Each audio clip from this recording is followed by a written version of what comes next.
Hey guys, Dave Keller here with Market Misbehavior. I wanted to share with you some lessons relating music to the financial markets. So I studied music and psychology in college. I studied trumpet and did a lot of singing as well. At Ohio State, and uh, over the years have tried desperately to justify my music degree to my parents and others. Which, to be honest with you, I'm super thankful of that time studying music. Although it was not easy, there were moments that were absolutely full of joy, and other moments that were actually really, really challenging. It was hard work. And to be honest with you, studying music was one of the more difficult things I've tried to do. You were expected to play or practice between 8 to 10 hours a day, which was a lot. And you realized to be a good musician, you just had to play consistently. To be an elite caliber musician where you're really able to make a living at it, you really have to focus. You have to have a oneness of focus and really commit yourself to your instrument, to improving yourself. And that's something that a lot of people could not do. And I think I was one of them. Just was unable to really focus my entire attention to it. But I will tell you, there's some lessons I learned as a musician that apply really well to investing. Three things that I can come to mind that come to mind that help you grow as a musician. Number one is to have a good mentor.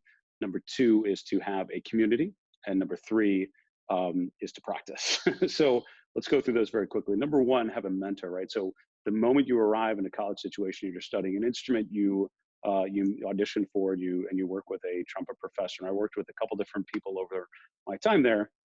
Some of them were really good educators. Some of them, it was more difficult for me. But in the end, they were all incredibly capable musicians. I learned something from all of them. And what was so good, if you think about it, is, imagine that you're trying to trade, and instead of just doing it on your own with the blinders on in a vacuum, you have someone next to you who's been doing it years longer than you have. And when they will evaluate your trading and then make recommendations. Wait, you shouldn't do that. Wait, you're missing something. You can ask them questions. Hey, have you ever seen this before? What do you do? And that's basically what studying music is like with a professor, right? You have someone there that knows, has been doing it so much longer, has experienced so many things, and you get to ask them so many good questions and learn from them. And also have them review your progress real time. Afterwards, and as a trumpet student, I taught high school students trumpet, and then later I've randomly taught some students on the side in high school, and you learn a lot as a teacher of an instrument, not just as a student. But it's all about that relationship between mentor and apprentice, or between mentor and student, right? Teacher and student. So the question number one is, who is your mentor? And if you don't have one, how can you find one? It's really, really important as an investor. Number two, having a community. So you came into studying an instrument with a group of people who were also trying to study the same instrument. As a result, I'll never forget it. When I had challenges, someone around me had faced similar challenges, or we would have share each other's successes and struggles together. You built a community of dealing with all of the reality of trying to perfect this musical experience, perfect this instrument and performance.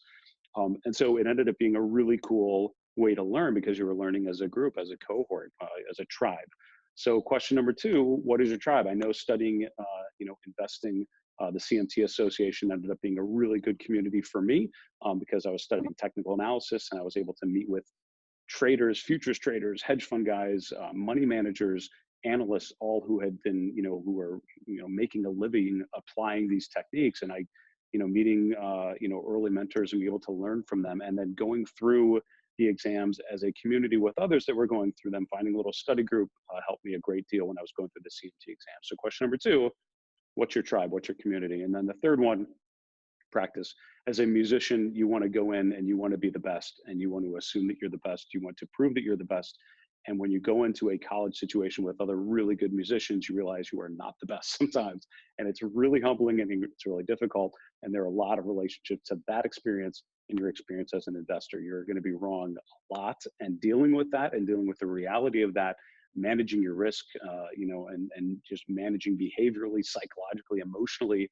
Those experiences can be pretty taxing. But practice is key, right? So as much as you want to come in and just be the expert, you have to go through the motions. You have to trade your own account. You have to make your own investment decisions. You have to, write analysis and actually go through that experience. Otherwise, you're not going to get better. You're not really going to get to that level where you want to be at. So practicing was key. I absolutely despised practicing, and I saw my parents over the Thanksgiving holiday. We were comparing notes about how much I hated practicing trumpet. My mother would thankfully strongly encourage me to do so, and it helped me achieve more than I would have otherwise. But practicing was key. And in college, boy, that was the toughest thing, was just making time, making it a priority to do it. So as an investor, you have to prioritize practice. And what practice is actually putting, studying, but actually putting things into practice, actually putting things on display, putting your ideas out there, making bets, and living through those experiences. It's great to ask questions of others. It's great to have community, but you need to do it yourself and track and grow from those experiences. So my three challenges you today, three of them today, this week. Number one, who is your mentor? Number two, where's your community, your tribe? And number three, how are you practicing to become a better investor? Good luck with those questions. If these sorts of thoughts about investment process, decision-making, and investor routines is of interest to you, I hope you'll hit subscribe, hit the alert button on YouTube, and also check out some of the other videos on my Market Misbehavior channel. Thanks so much.